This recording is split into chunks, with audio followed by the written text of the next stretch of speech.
Hello, Joe here from Infiniti of Tacoma, and today I'm going to tell you about this absolutely stunning 2017 Infiniti QX50 we acquired off lease. This one we acquired directly from Infiniti Financial Services, one owner clean Carfax, and get this, only 118,000 miles at the time of making this video. 15,118 miles.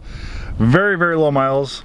It came off a 30-month lease, a 39-month lease, and they would have been able to go up to 32,000 miles because the lowest amount of miles you can do on an Infiniti lease is 10,000 miles a year. You can't go any lower than that. And obviously this person didn't utilize all those miles, and sometimes we have customers that find it surprising that vehicles can have such low miles, but you know, everyone's lifestyle is different. You know, at some ends of the spectrum, we've seen some lease cars coming off lease with close to 80,000 miles.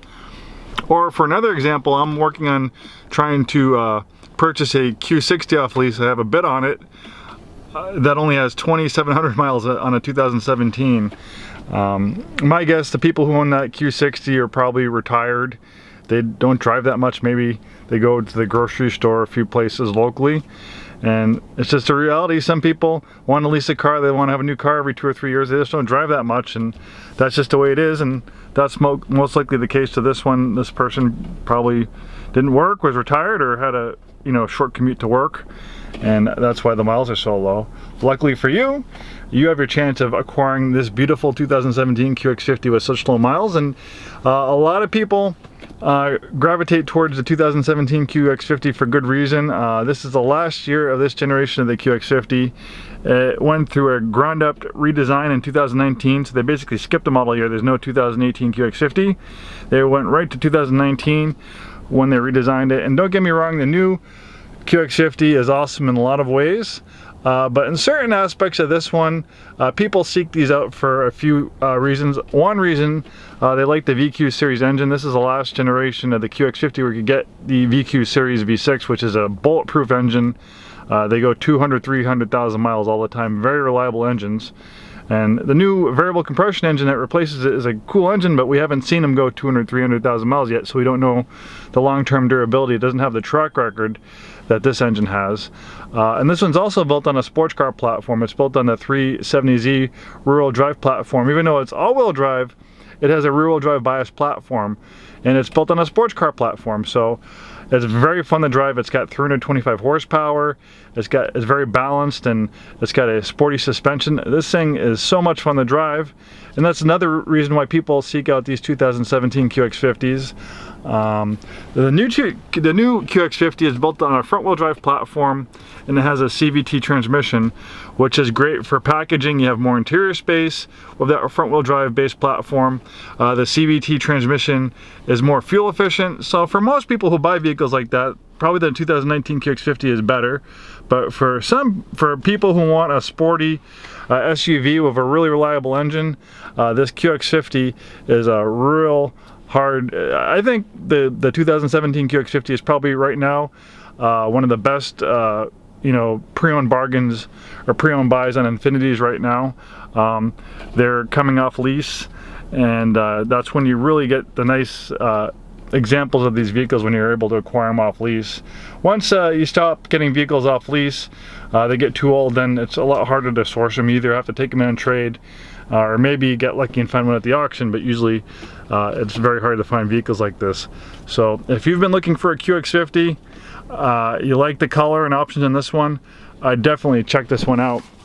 We have the original build sheet on it. $43,640 original MSRP. It has a premium package, premium plus package, and it has a deluxe touring package. My job is to procure the nicest Infinitis I can find for our store to keep our inventory stocked with really nice cars. So I look all over the country at off-lease Infinitis. I can, being a new Infiniti retailer, we have a closed network of off-lease vehicles that we can pick and choose from. So I try to cherry pick the nicest ones. And usually I won't get anything less without a deluxe touring package. I won't get a QX50 that does not have the deluxe touring package like this one. I think it's really important, and I think it's a big selling point because you get upgraded 19-inch 5-spoke wheels, you get HID xenon lights, you get an adaptive front lighting system that turns with the steering wheel so you can see a little bit better on those darkly lit roads, and they're also auto leveling. You have an 8-way power passenger front seat and a 2-way power driver seat with lumbar support. And they also give you a little coat hanger too, which I'll show you shortly. So minimally, I'm gonna get these with the deluxe touring package, and if I can find one with the tech package, I'll try to grab those too, but those are hard to find.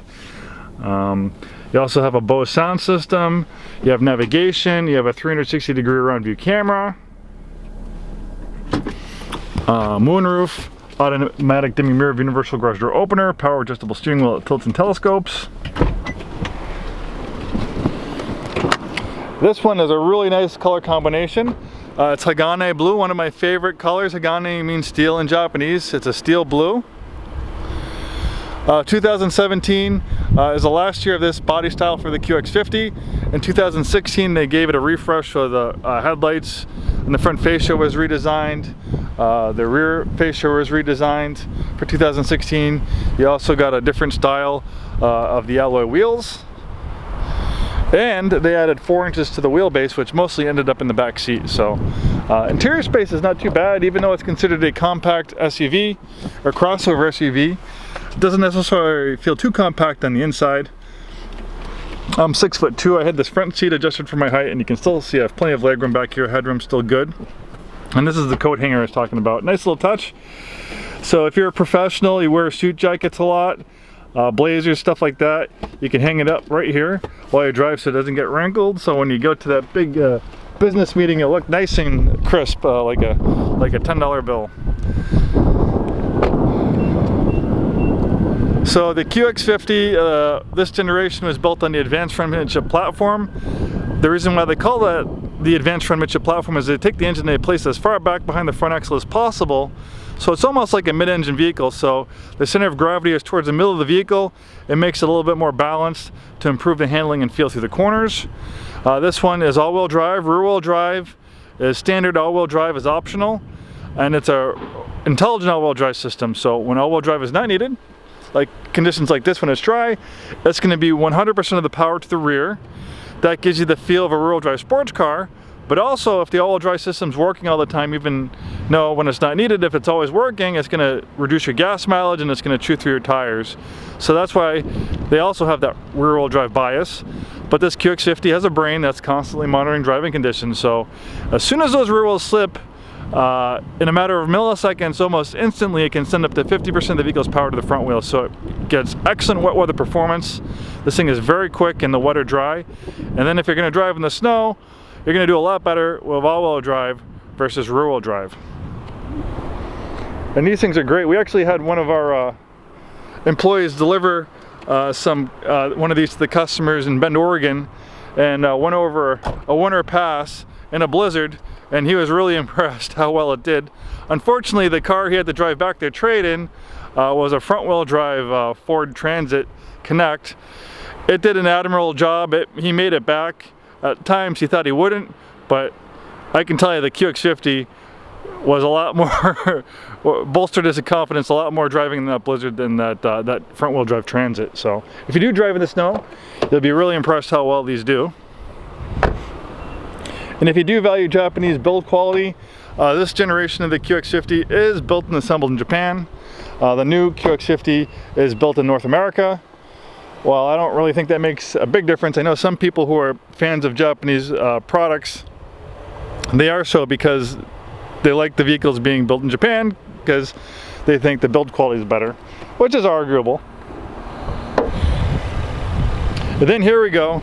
Here's another reason why people gravitate towards this generation of the QX50 is this engine right here. If you do some research, you look up the VQ series engine, 3.5 liter V6, 3.7 liter V6, all variations of this motor. These are really, really reliable motors. I actually did a video not too long ago, you can find it on our YouTube page, where I was appraising a 2005 FX35 that had a variation of this motor, a 3.5 liter version, with over 300,000 miles on it, and it ran great. The rest of the car is kind of getting old and worn, but the engine still purred like a kitten. It's amazing, and it's not an isolated case. I've seen so many of these engines coming on trade, coming for service in various Nissan and Infiniti vehicles with 200, 300,000 miles still running strong. That's a reason a lot of people like to buy cars that have this engine. I have a G35 that has this engine. It has 80,000 miles on it, and it runs just as good as when the car was brand new. These are remarkable engines, and they're also very powerful. 325 horsepower. This isn't a heavy vehicle. With 325 horsepower, this vehicle flies. Dual intakes, you have timing chains instead of timing belts, so you don't have to worry about changing timing belts, which can be very expensive. Those timing chains are zero maintenance and they're designed to last the service life of the engine. And thanks to platinum tip spark plugs, your first major tune-up will not be till 105,000 miles. Look at this beautiful QX50. If I was gonna buy one of these, this is the one I would buy. So if you have any inkling of being interested in a vehicle like this, don't pass this one up. Take a look at it. It's beautiful. I don't think you'll be disappointed at all. It is a diamond for sure. Thanks for watching this video, and we hope to see you soon. Have a wonderful day.